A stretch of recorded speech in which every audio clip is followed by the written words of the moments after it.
What is up, guys? It's your Average Joe with Average Joe Raids. Today we're going to take a look at a Hydra clan boss team that can one key normal for rotation 6. So the champions we have here today are Mashald and Brogni for my legendaries. The epics, we're going to be using the Shamel and Geomancer team comp. Those are kind of the staples in this. We have Ursula the Mourner, and we also have Madame Ceres. And so today the Shamel and Geomancer is very common for when you have the head of Torment that's fearing everyone. Shamel cleanses that fear and boosts Geomancer's turn meter, and then that lets Geomancer get out his burns to get some more damage out. Another big damage dealer here is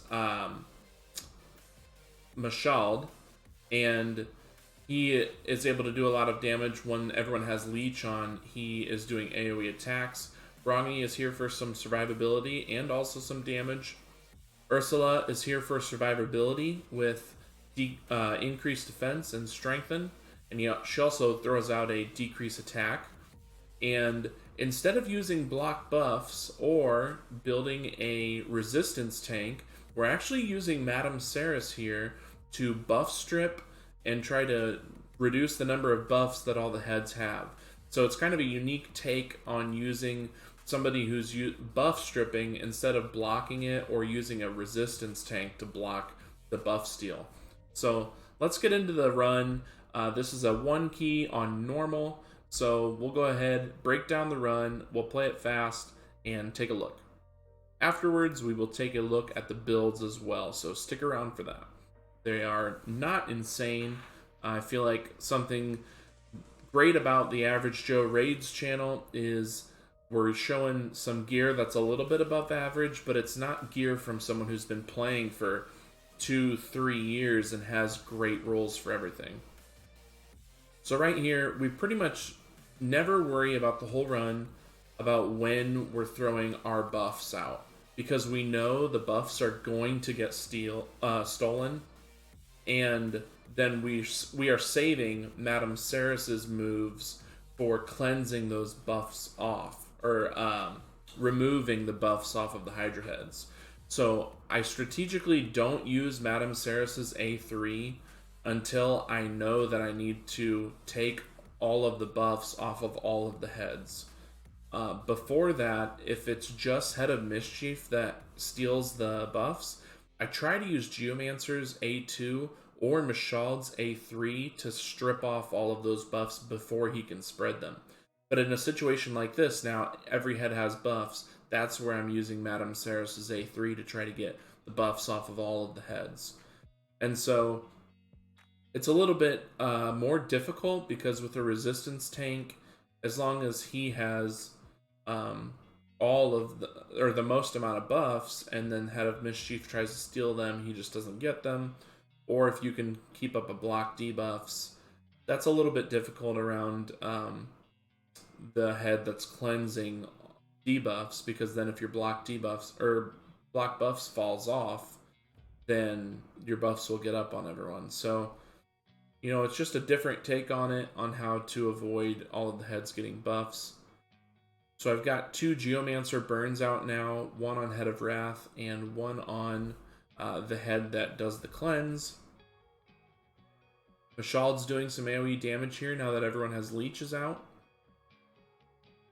And every time we do an AoE, the Head of Torment gets hit, which then makes Shamal cleanse the fear and boosts Geomancer's turn meter, because he boosts the turn meter of the party leader. And so we have Geomancer in the lead spot, and so his turn meter is getting increased every single time Shamel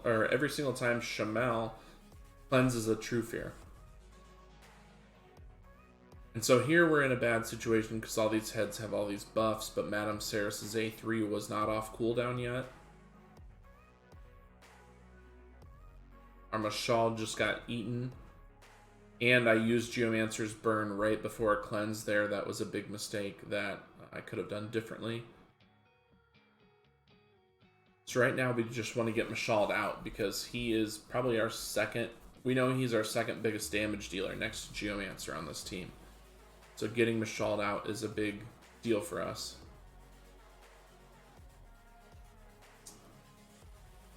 So we finally get the burnout on Head of Wrath here. Then when we get hit, Geomancer's passive will be reflecting that damage to Head of Wrath, and he spits Mashald out. So now we're back to a full team.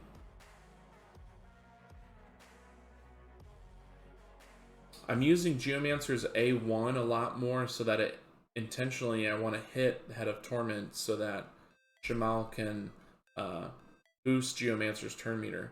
Especially because my Geomancer, this one, is not fully booked yet. My Clan Boss Geomancer is slow. He's fully booked, but this faster one in Reflex Gear is not booked. That's something else about the channel is Geomancer here is not booked. Brogni is not booked. Jamal is not booked. Mashald is not booked.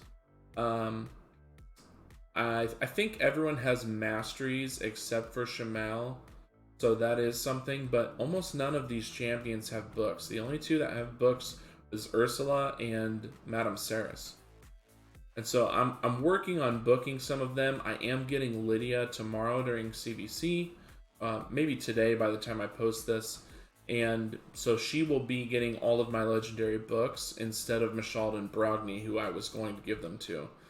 So booking is kind of, save them up, use them during CVC, but a lot of your legendary champions are not going to have books, and that's what I think is something good about the channel is we're average here. We're not your content creators getting the packs and spending a ton of money and booking and everyone. So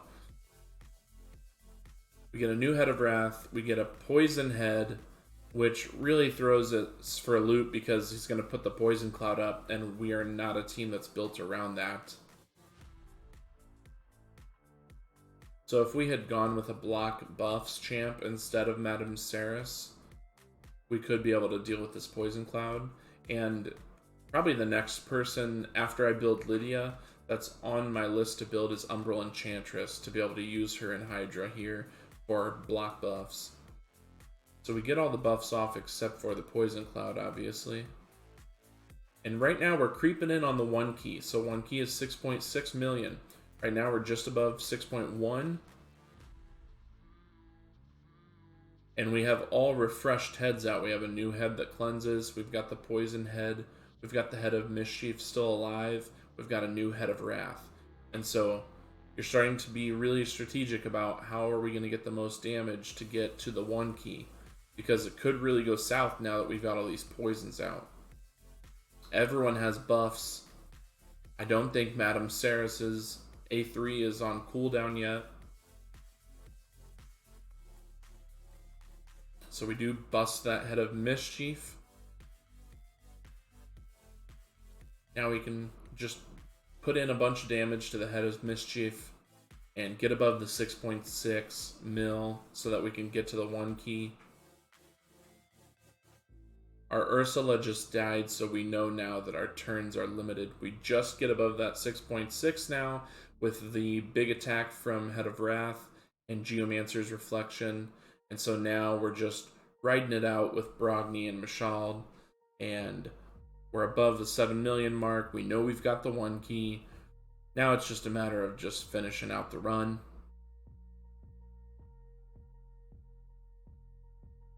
So let me see if I can speed it up a little bit more, because right now Mashald and Brogni are just smacking things until the run ends now. We're above the 1 key.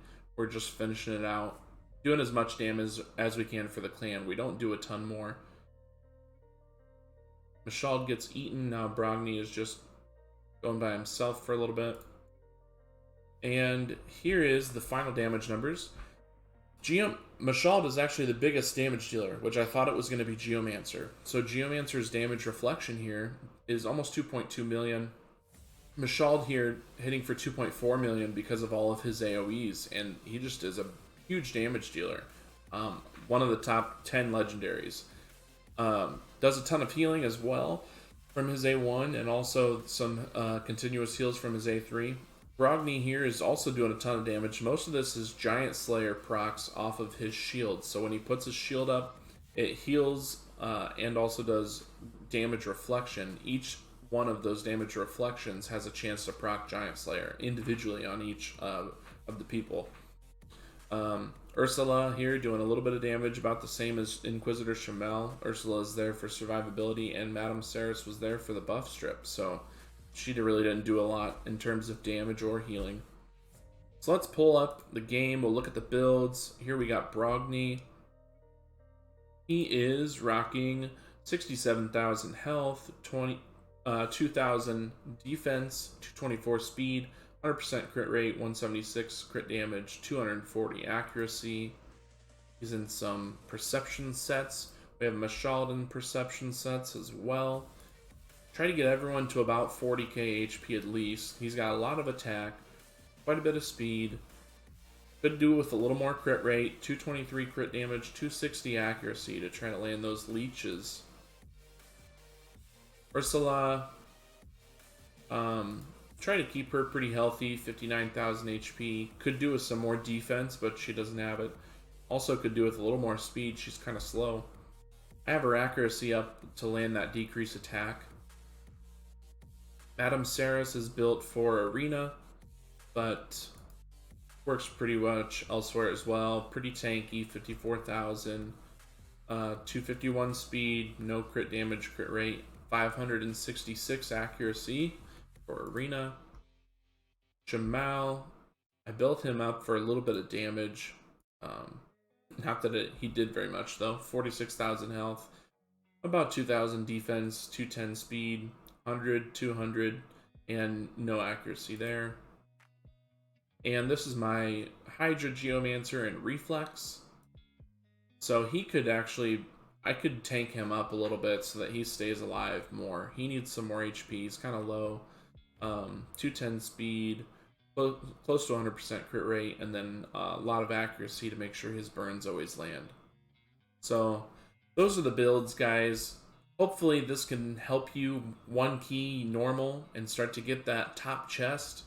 I tried to do this on hard. I'm not quite to the point where I can one key hard, so that's what I'm going to keep working on. As of right now, we're going to focus on normal. There's a new update coming that's going to release maybe an easier Hydra head and change the rewards, so I will bring out content on that as soon as it comes out. Maybe we can get a one key there on rares only for the easier head. If so, I will definitely try it. And have a great rest of the week. Stay average, my friends. I will see you in the next one.